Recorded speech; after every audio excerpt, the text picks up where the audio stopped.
Allahumma ana man ana wa anta man ant. Ya Allah, moi je suis celui que je suis et vous, vous êtes celui que vous êtes. Ya Allah, je suis celui que je suis. Je suis celui qui est faible, celui qui fait beaucoup de mauvaises actions, celui qui fait beaucoup d'excès, celui qui vit dans le péché des années et qu'il n'arrive pas à quitter. Qu'Allah Azza wa Jal nous aide et nous permette de faire le bien et de quitter le mal. Moi, je suis celui que je suis et vous, vous êtes celui que vous êtes. Alors que vous, vous êtes celui qui pardonne, Al-Afou, vous êtes celui qui donne, Al-Razzaq, Al-Karim, Al-Akram, vous êtes celui qui protège, vous êtes celui qui comble de ses bienfaits, Tabaraka wa Ta'ala. Donc, le titre de cette conférence, c'est que aimer Allah Tabaraka wa Ta'ala est le moteur de toute action. Car il y a une différence entre celui qui va prier al-Maghrib pour se décharger d'un fardeau, pour celui qui va venir faire al-Jumu'ah pour dire j'ai fait ma Jumu'ah, je suis tranquille. Il y a une différence auprès d'Allah Azza wa Jal entre cette personne et celui qui va venir à Salat parce que son cœur a besoin de ce moment de proximité avec Allah Azza wa Jal. Arihna biha ya Bilal. Le Nabi sallallahu alayhi wa sallam disait: ô Bilal, viens nous donner un peu de réconfort avec la prière. Fais l'appel à la prière. On va vivre ce moment de proximité, ce moment de réconfort avec Allah tabaraka wa ta'ala. Il y a une différence entre les deux. Les deux seront récompensés auprès d'Allah tabaraka wa ta'ala. Fahuwa ghaniyyun karim. Il donne sans compter. Mais il y a une différence entre le cœur du premier et celui du second. Comment ne pas aimer Allah tabaraka wa ta'ala alors qu'il nous a envoyé son bien-aimé Muhammad sallallahu alayhi wa sallam. قيل لأحد الصالحين أخبرنا عن الجنة كلمنا عن الجنة. Parle-nous du paradis. Parle-nous de ce qu'il y a au paradis pour nous motiver à faire le bien, pour nous motiver, nous donner plus de force à quitter le mal. Parle-nous du paradis. Et là, l'homme de lui dire Fiha Rasulullah sallallahu alayhi wa sallam. Au paradis, il y a le prophète Muhammad sallallahu alayhi wa sallam. Cela suffit pour motiver ceux qui veulent se motiver. Cela suffit à faire reculer ceux qui veulent cesser d'être injustes à leur propre détriment par les péchés. Ya baghi al-khayri aqbil wa ya baghi al-sharri adbir, كما يقول المنادي في شهر رمضان. نعم. فالنبي صلى الله عليه وسلم أرسله الله تبارك وتعالى رحمة للعالمين. Un jour, notre mère Aïcha radiyallahu anha wa ardaha était avec le prophète sallallahu alayhi wa sallam. Il lui dit: Ya Rasulallah, ud'u Allah li. Fais une invocation pour moi, Ya Rasulallah. Ya salam. Alors, le Nabi sallallahu alayhi wa sallam de dire: Allahumma ghfir li Aïcha. Ya Allah, pardonne à Aïcha. Ma taqaddama min dhanbiha wa ma ta'akhkhar. Ce qu'elle a fait avant et ce qu'elle va faire après. وَمَا أَسَرَّتْ وَمَا أَعْلَنَتْ. Ce qui est caché et ce qui est apparent. Et là, Aïcha radiyallahu anha a souri. Quelle belle dua du prophète sallallahu alayhi wa sallam. وَصَلِّ عَلَيْهِمْ إِنَّ صَلَاتَكَ سَكَنٌ لَهُمْ. Et prie sur eux et fais-leur des invocations, car tes invocations sont une quiétude pour eux, nous dit le Coran al-Karim. Tu souris à Aïcha. Pourquoi souris-tu? Tu es contente de ma dua? Lui dit le Nabi sallallahu alayhi wa sallam. Il dit: Ya Rasulallah, oui, je suis contente de ta dua. Tu as demandé qu'Allah me pardonne mes péchés, ceux d'avant, ceux d'après, ceux que j'ai fait en secret, en cachette, etc. Et là, le Nabi sallallahu alayhi wa sallam a de lui dire: Ya Aïcha, والله إنها لدعوتي لأمتي في كل صلاة. Ya Aïcha, je t'informe que la dua que je viens de te faire, je la fais pour ma communauté à chaque prière. Allahumma salli wa sallim ala al-mab'outhi rahmatan lil alamin. Naam. Allah tabaraka wa ta'ala a envoyé ce prophète. Et comment ne pas aimer quelqu'un qui nous a envoyé ce Rasoul alayhi salatu wa salam. Alayhi wa sallam, avec les compagnons, et tout le monde avait très très faim. Ils avaient une faim incroyable. Et là, le compagnon Jabir radiyallahu anhu wa ardah vient voir le Nabi sallallahu alayhi wa sallam pour lui dire: Ya Rasulallah, viens chez moi. J'ai un peu de nourriture que je vais partager avec toi. Ils aimaient le Nabi sallallahu alayhi wa sallam. J'ai un peu de nourriture, je n'ai pas grand-chose. Ce que j'ai, je vais le partager avec toi. Et là, le Nabi sallallahu alayhi wa sallam est monté sur une place un peu élevée. Il dit: Ta'alaw al-akl 'inda Jabir al-yawm. Venez tous, on va aller manger chez Jabir. Il ne pouvait pas supporter, sallallahu alayhi wa sallam, que lui, il soit rassasié, alors que tous les compagnons et tous ceux qui étaient auprès de lui restent sur leur faim. نعم. لذلك قال أحد الصالحين: لو دخل الرسول صلى الله عليه وسلم من هذا الباب لخرجت من هذا الباب. Si le prophète alayhi salatu wassalam entre par cette porte, moi je vais sortir par celle d'en face. Pourquoi? Il dit: كيف أقابله وهو الذي عانى ما عانى صلى الله عليه وسلم. Comment lui faire face alors que lui, il a tant souffert pour nous transmettre son message, pour nous transmettre ces beaux enseignements. Comment lui serrer la main alors que cette main a tant souffert. Il a été traité de sorcier, il a été traité de fou, il a été chassé de chez lui, il a été blessé, sallallahu alayhi wa sallam. Comment lui faire face? Comment le regarder alors qu'on est très très loin de ce qu'il nous demande de faire, sallallahu alayhi wa sallam? Où sommes-nous du comportement d'alladhi kana khuluquhu al-Qur'an? Le prophète sallam a été qualifié comme étant quelqu'un qui, comme si c'était un Coran qui marchait.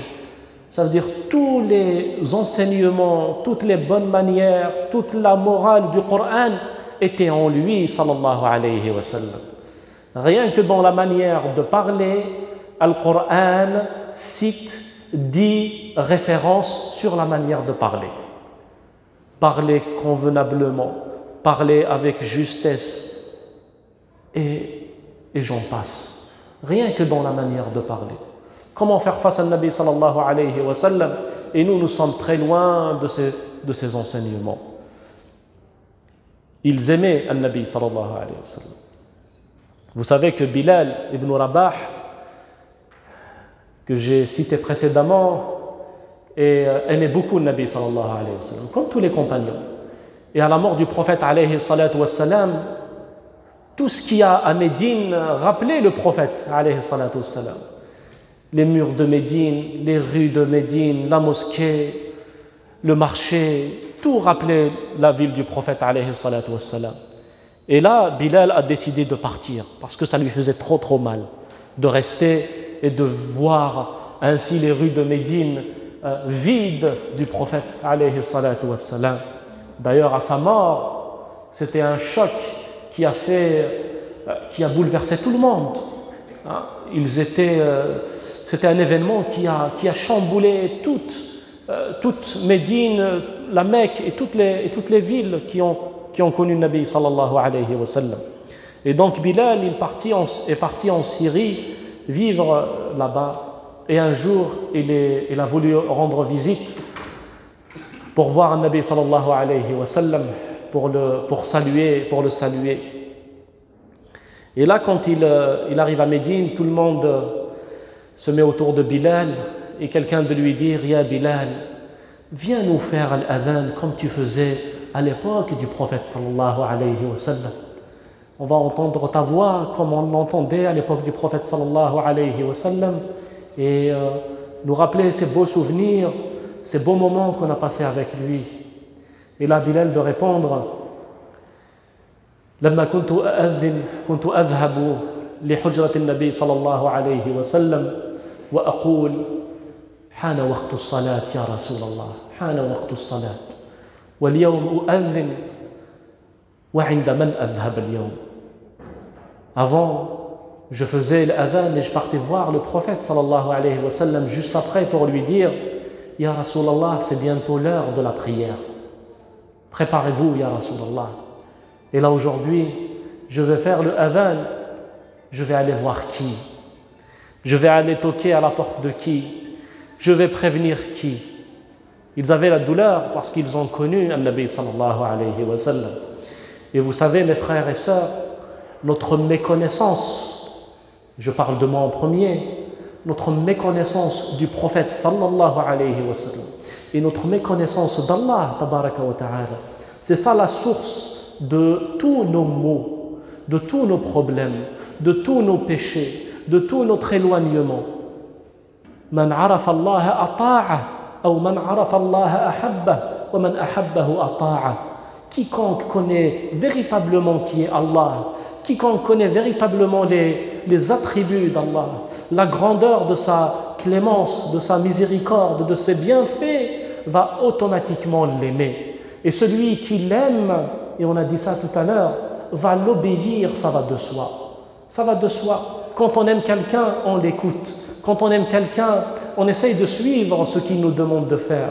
Parce qu'au fond de nous, on est persuadé, convaincu que ce qu'il nous demande est bien pour nous.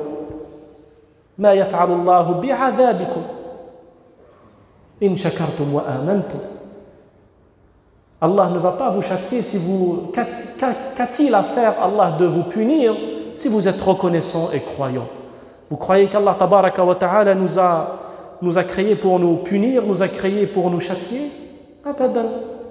Il a tout fait pour que nous soyons heureux dans ce monde et il nous a donné tant de chances pour nous pardonner, pour que nous, on fasse le pas et aller demander le pardon dans cette vie et dans le delà. Vous savez que le Nabi sallallahu alayhi wa sallam nous dit « Inna lillahi mi'ata rahma » Allah dispose de 100 miséricordes. Il a fait descendre dans cette vie une seule de ces miséricordes. Une seule miséricorde qu'on partage tous et qu'ont partagé ceux d'avant nous et que vont partager ceux qui vont venir après nous. C'est-à-dire une seule miséricorde organise les cieux et la terre, avec elle les animaux s'aiment entre eux, les humains s'aiment entre eux, toutes les créatures, tout l'amour qu'on partage, l'amour fraternel, l'amour à l'égard de nos enfants, à l'égard de nos épouses ou alors de nos sœurs à l'égard de leurs maris, tout cet amour-là émane d'une seule des miséricordes que Allah nous a données. Le Nabi sallallahu alayhi wa sallam nous dit wa akhara tis'an wa tis'ina rahma. Il a retardé, il a gardé 99 miséricordes. Vous imaginez l'intensité d'une seule miséricorde, alors que dire de 99? النبي صلى الله عليه وسلم كان يقول أو يقول وأخر 99 رحمة ليرحم بها عباده يوم القيامة. Il a gardé ces 99 miséricordes pour pardonner, pour que ses serviteurs soient sauvés le jour dernier. Et non. Si je vous cite toutes les occasions, tous les facteurs que Allah a mis entre nos mains pour qu'il nous pardonne dans cette vie, c'est quelque chose qu'on ne peut même pas chiffrer. On est là, les anges sont en train de demander pardon pour nous. Et non. La doua du croyant à l'égard ou alors vis-à-vis de son frère est exaucée. Allah peut pardonner si le croyant demande pardon pour son frère. Et il y a des œuvres qui sont minimes et avec lesquels Allah nous pardonne. In wallahi, kama qala Rasulullah, wallahi inna Allah la yulqi habibahu fin nar. Je jure que Allah ne jettera jamais son bien-aimé au feu. Naam. Il faut que tout ce qu'on fait émane de l'amour d'Allah tabaraka wa ta'ala. Un poète disait wa'lam anna al-aqidata wardatun in lam tadhuq ma al-mahabbati tadhbulu. Sachez que la foi est une fleur, et cette fleur, si on l'arrose pas avec l'amour, eh bien cette fleur va faner. Si notre rapport à l'islam, c'est uniquement halal, haram, autorisé, pas autorisé, j'ai le droit, j'ai pas le droit, on n'a pas compris notre religion comme il faut. Notre islam, c'est d'abord une relation avec la transcendance, avec Allah, tabaraka wa ta'ala, avec le Créateur. وَمَا خَلَقْتُ الْجِنَّ وَالْإِنسَ إِلَّا لِيَعْبُدُونَ. Je n'ai créé les djinns et les humains que pour qu'ils m'adorent. Les exégèses, ils ont expliqué ce verset, il y a des livres sur ce verset. Que pour m'adorer, c'est-à-dire que pour qu'ils croient que je suis unique. D'autres, ils disent que pour qu'ils me connaissent. D'autres, que pour m'aimer. Parce que quand on a l'amour d'Allah Azza wa Jal, tout va venir. On va savourer la foi. ذاق حلاوة الإيمان كما قال رسول الله صلى الله عليه وسلم. Va goûter à la saveur de la foi. La foi, elle a un goût. La foi, elle a une saveur. La foi, elle a quelque chose qu'on doit tous rechercher. من كان الله ورسوله أحب إليه ممن سواهما. Lorsque Allah et son prophète sallallahu alayhi wa sallam sont les plus aimés pour toi que tout le reste, là tu vas goûter à la saveur de la foi. Mais peut-on aimer quelqu'un que l'on ignore? Peut-on aimer quelqu'un? قال أحد الأخيار أعظم الأعمال على الإطلاق أن يطلع الله تبارك وتعالى على قلبك ولا يجد أمرا من أمور الدنيا ولا الآخرة إلا حبه تبارك أعظم من حبه تبارك وتعالى.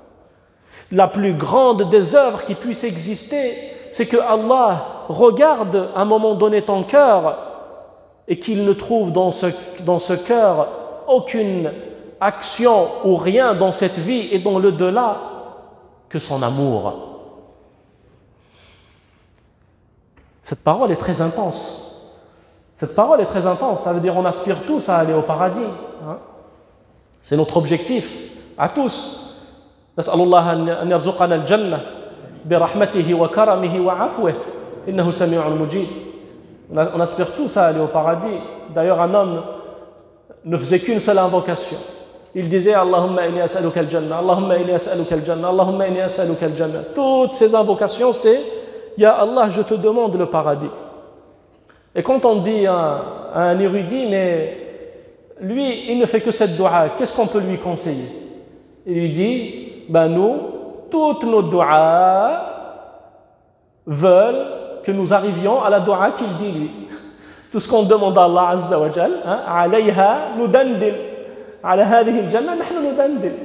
Si on demande à Allah Azza wa Jal de a'inna ala dhikrika wa shukrika wa husni ibadatik, qui nous aide à faire le bien, qui nous aide à faire les adorations, qui éloigne de nous le mal, etc.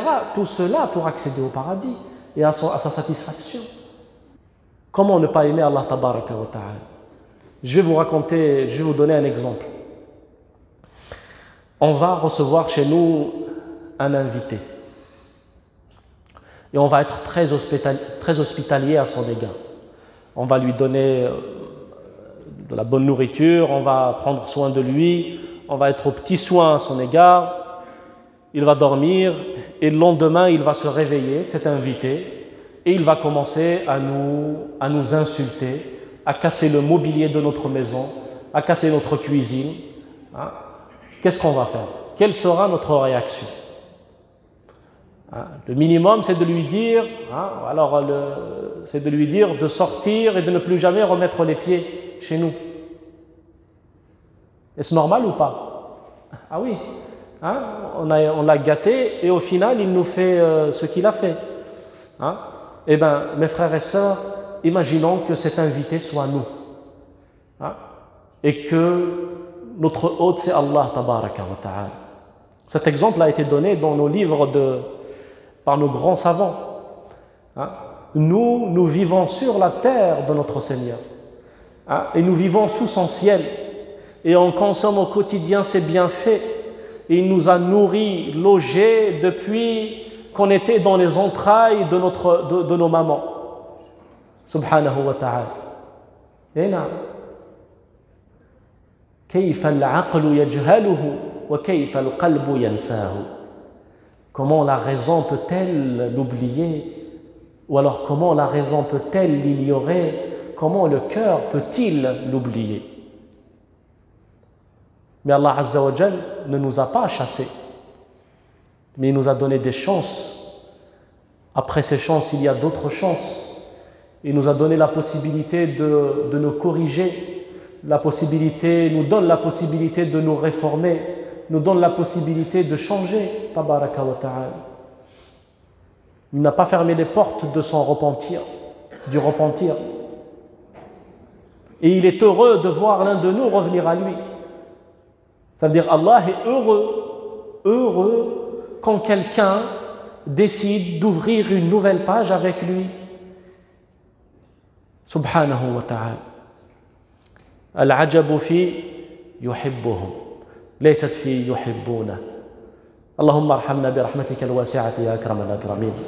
Comment ne pas aimer Allah Azza wa Jal quand on découvre, on redécouvre toutes ses qualités. On doit s'intéresser de plus en plus à connaître notre Créateur. Vous savez, tout ce que je vous ai cité tout à l'heure est le détail de la religion. Les fondements, c'est ça les fondements. Connaître notre Créateur, faire ce qu'il aime que nous fassions.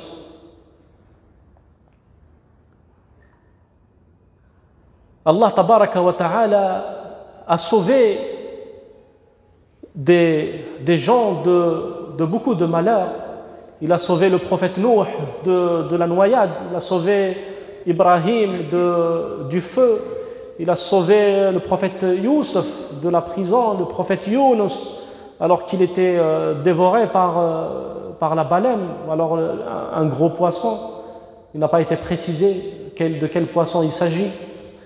Il a protégé notre bien-aimé Muhammad sallallahu alayhi wa sallam d'une coalition menée par les Qurayshites qui voulaient en finir avec lui.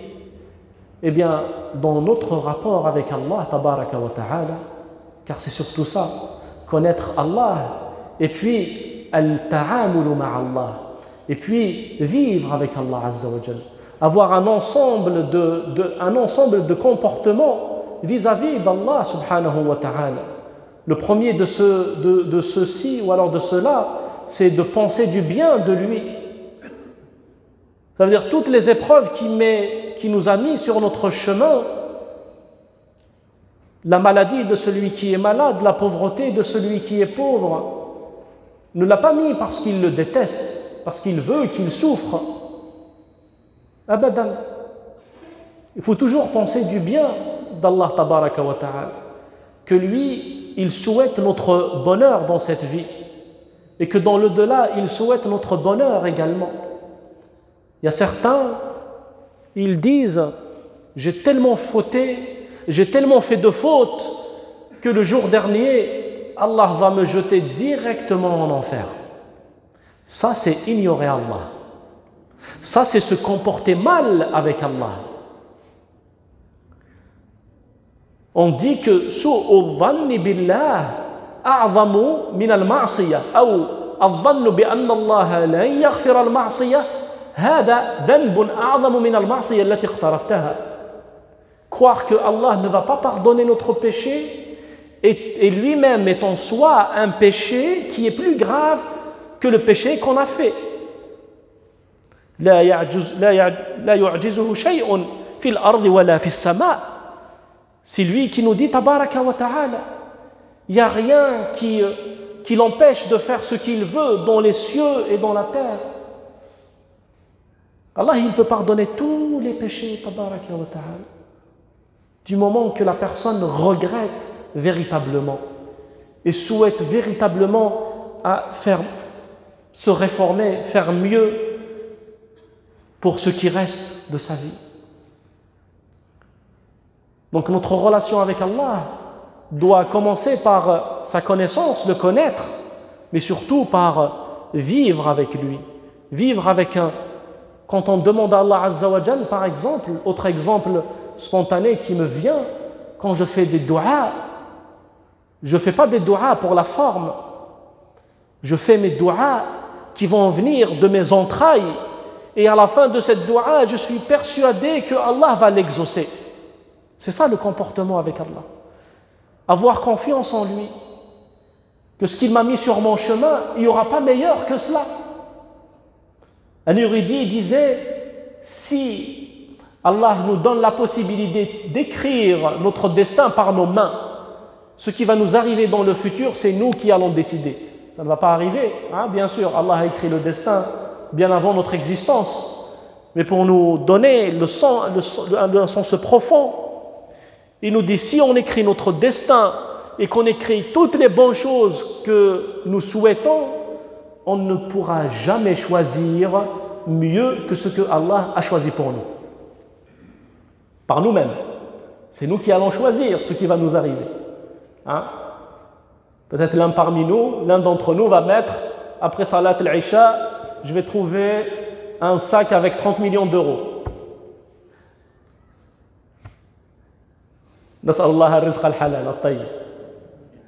Même si l'un de nous va faire le choix qu'il souhaite pour lui, il ne pourra jamais choisir mieux que ce que Allah a décidé pour lui. C'est ça, c'est cette confiance, c'est cette relation. Donc Allah qui a sauvé ses prophètes, qui a sauvé ces personnes, peut nous sortir également de nos problèmes, peut nous sortir de nos difficultés, de nos soucis, de nos épreuves. Chacun va vivre des épreuves, chacun d'entre nous, croyants ou pas croyants. Même les non-croyants vivent des épreuves. C'est vrai ou pas? Même les non-croyants ont des maladies terribles. Même les non-croyants ont certains d'entre eux connaissent la pauvreté, parce qu'il y a des règles dans cette vie qui ne vont jamais changer. Parmi ces règles, que dunya laysa fiha amrun baqin. Il n'y a rien qui est permanent dans cette vie. La vie, l'un des attributs les plus importants pour définir la vie, c'est qu'elle est impermanente. Il n'y a rien qui va durer, ni la santé, ni la richesse, ni le pouvoir, ni la force. Rien ne va durer dans cette vie. Donc celui qui connaît la réalité de la vie doit s'attendre à ce qu'il n'obtienne pas tout ce qu'il veut.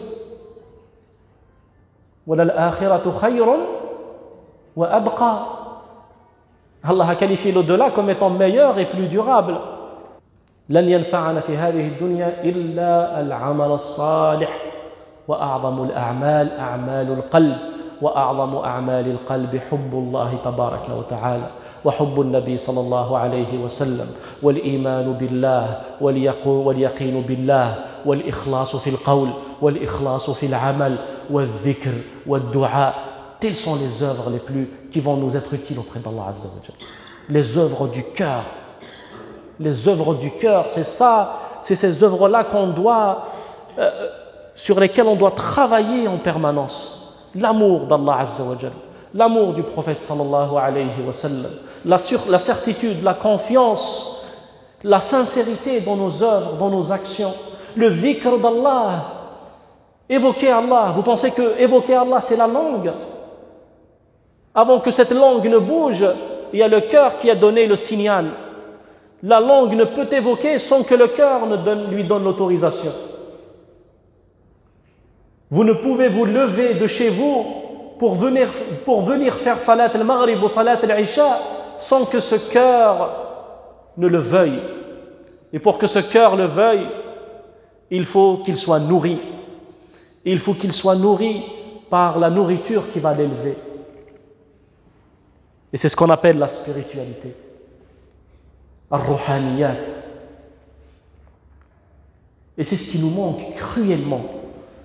C'est ce qui nous manque cruellement.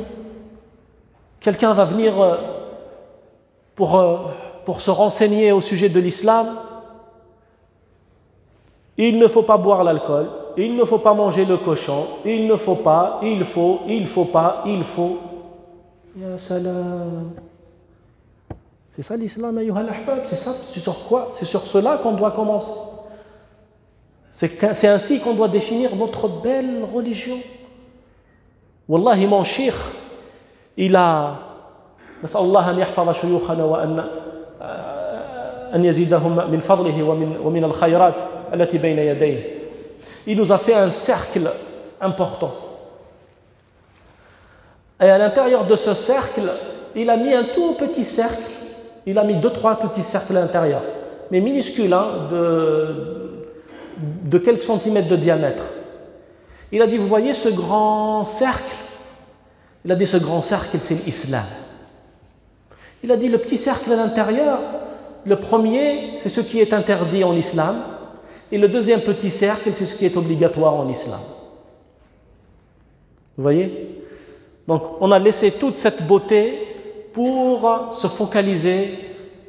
C'est important, je ne dis pas qu'on doit méconnaître ce détail, mais on ne doit pas négliger l'essentiel. Hein? En islam, il y a des priorités, il y a des piliers, il y a des fondements. La foi, elle a des piliers, après elle a un détail. Bid'un wa sab'una shu'ban. Le prophète sallam lui-même le dit. Il dit la foi, il y a plusieurs shu'ab. Il y a plus de 70 parties dans la foi.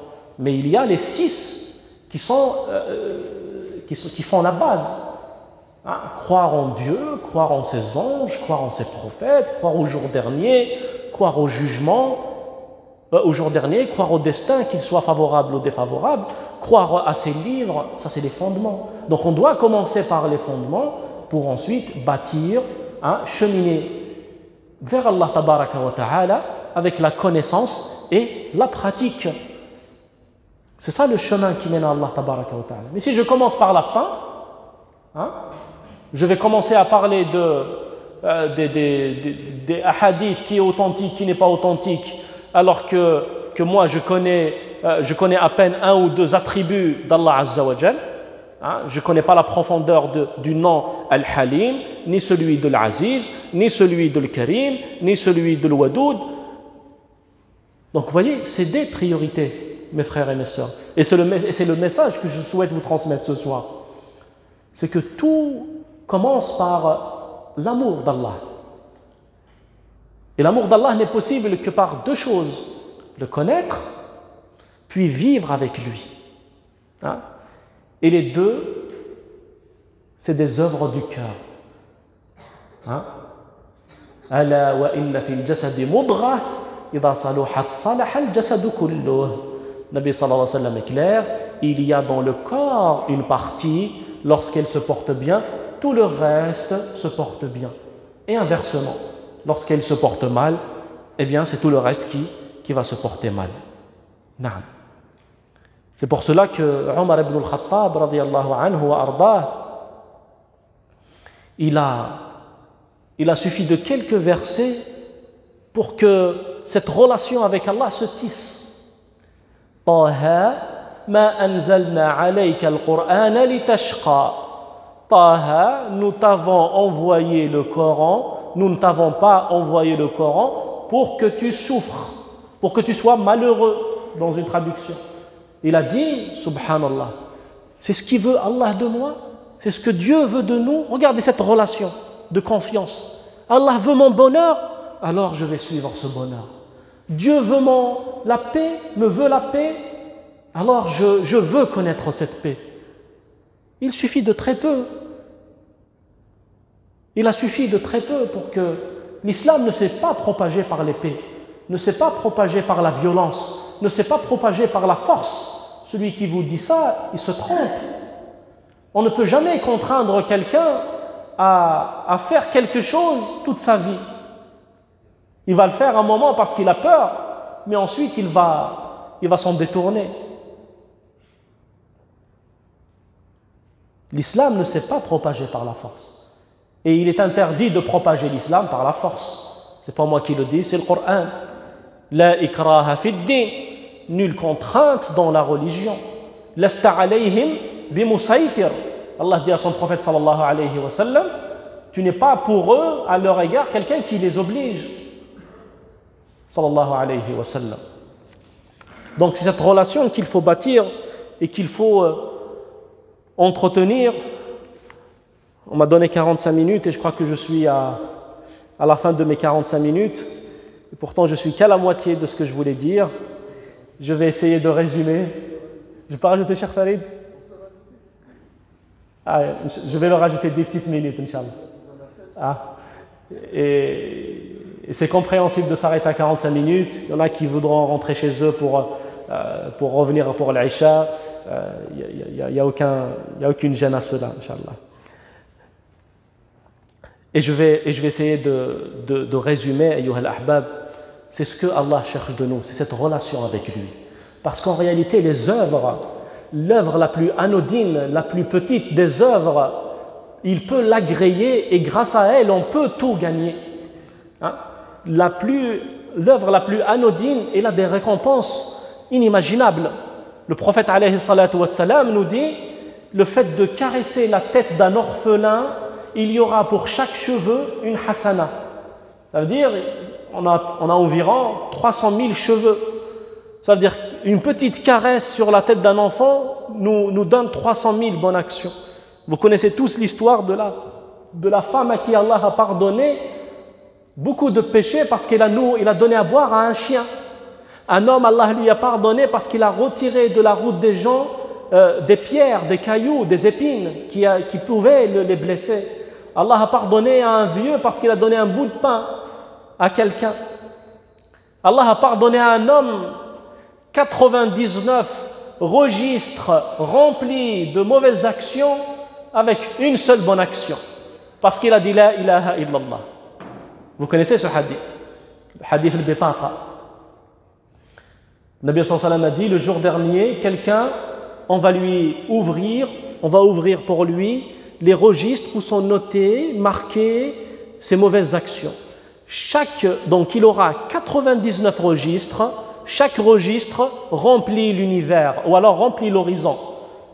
99 sijillan, kullu sijillin mala'al ufuq, comme qala alayhi salatu wassalam.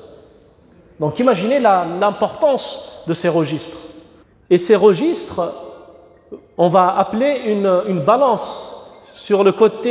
D'un côté, on va mettre ces registres, et de l'autre, Allah va demander ramener ce qu'il a fait comme bien. Et on va ramener une petite carte.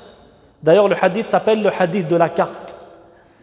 Quand il va la voir, il va dire Ya Allah, ماذا تفعل هذه بهذه السجلات?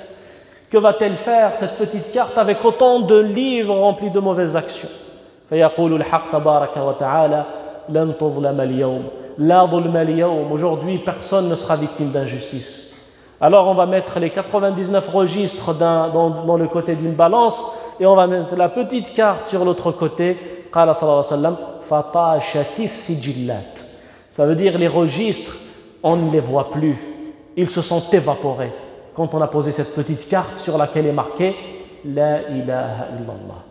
Vous voyez, ayyuha al-ahbab, ça ne veut pas dire que du moment que je dis La ilaha illallah, je peux faire ce que je souhaite. Ça, c'est en contradiction avec beaucoup de textes. Mais ce hadith nous donne un aperçu de la miséricorde d'Allah tabaraka wa ta'ala. Et cette miséricorde, on ne doit jamais désespérer d'elle. Cette miséricorde, il faut que nous la portions dans notre cœur jusqu'à la fin de nos jours. Un Nabi sallallahu alayhi wa sallam est venu voir un homme.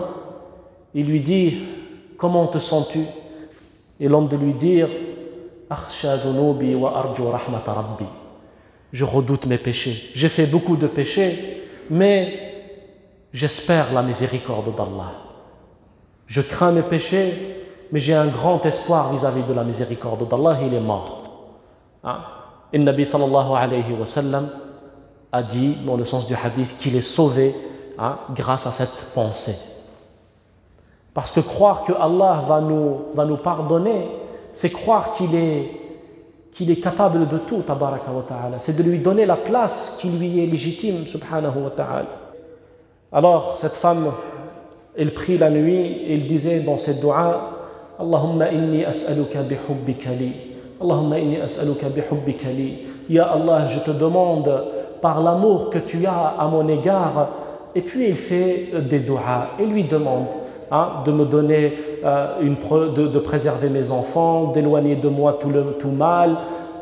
On a le droit d'invoquer Allah avec toutes les langues. On est bien d'accord. Ce qui est important dans la dua, c'est la présence du cœur.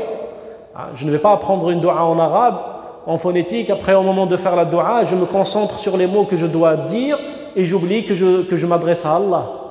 Je m'adresse à Allah Azza wa Jal avec toutes les langues. C'est lui il comprend tout, tabaraka wa ta'ala. Et donc, cette femme, elle ne demandait que cela à Allah Azza wa Jal. Et son mari l'a entendu et lui dit, mais tu ne sais pas si Allah il t'aime ou pas. Il est primordial de dire Allahumma inni as'aluka bihubbi laka. Je te demande par l'amour que j'ai pour toi, parce qu'il est conseillé de demander à Allah avec les bonnes œuvres qu'on fait. Ya Allah, je te demande par l'obéissance ou alors par le respect que je donne à mes parents, je te demande de me faire réussir dans mes études, par exemple. On peut demander avec les œuvres, les bonnes œuvres, les salihil amal. Alors la femme lui dit, non, je suis sûr que Allah il m'aime, لأنه إني متيقنة بحب الله لي لأنه أيقظني لصلاة الليل.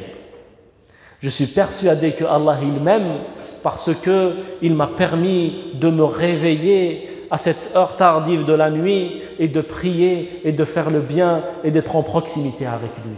Donc vous voyez le rapport avec Allah Azza wa Jal.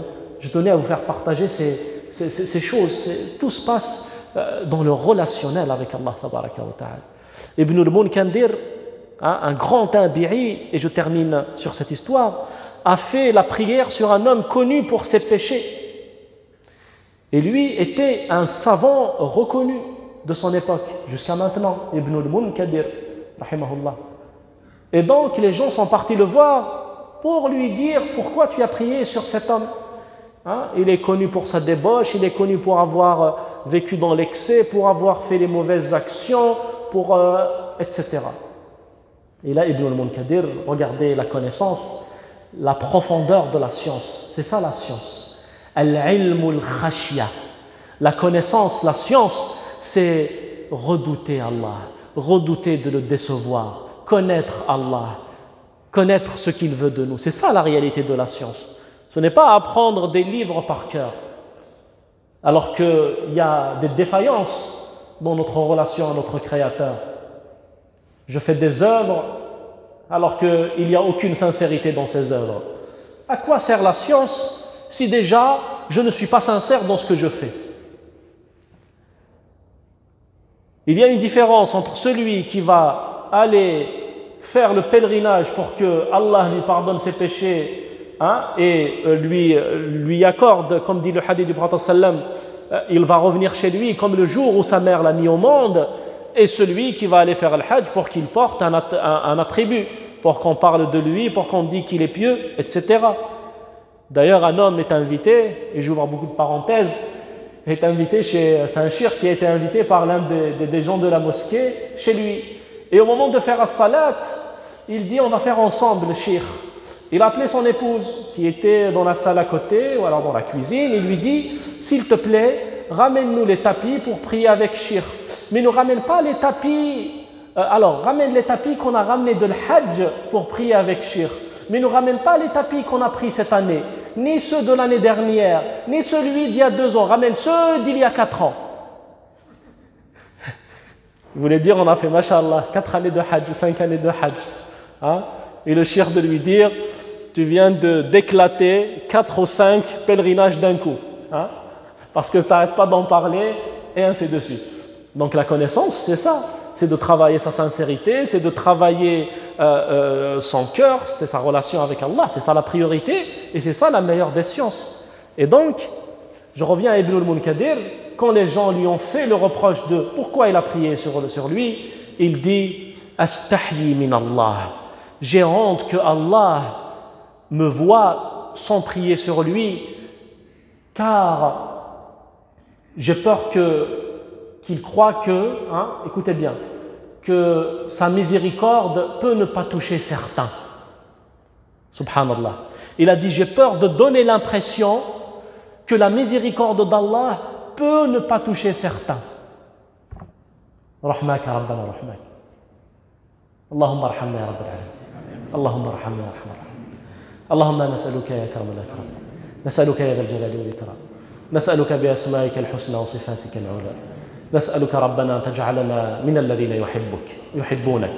اللهم ارزقنا حبك وحب العمل الذي يقربنا إلى حبك يا أرحم الراحمين. اللهم ارزقنا حب نبيك صلى الله عليه وسلم. اللهم اجعلنا من عبادك الذاكرين ومن عبادك الشاكرين ومن عبادك المخلصين ومن عبادك الصابرين ومن عبادك الشاكرين إنك سميع مجيب. اللهم نسألك بأسمائك الحسنى وصفاتك العلى أن تنزل على هذا المجلس المبارك رحمة من رحماتك، رحمة تغفر بها ذنوبنا، ورحمة تستر بها عيوبنا، ورحمة ترحم بها موتانا، ورحمة تشفي بها مرضانا. اللهم استرنا فوق الأرض، واسترنا تحت الأرض، واسترنا يوم العرض. اللهم اجعلنا إخوانا متحابين وإليك سائرين، وارض عنا يا أرحم الراحمين إنك سميع مجيب. وآخر دعوانا الحمد لله رب العالمين. سبحان ربك رب العزة عما يصفون، وسلام على المرسلين، والحمد لله رب العالمين. وبارك الله فيكم. Qu'Allah vous récompense pour votre patience et qu'Allah Azza wa Jalla, Inch'Allah, nous permette de nous revoir. Bi'inillahi ta'ala.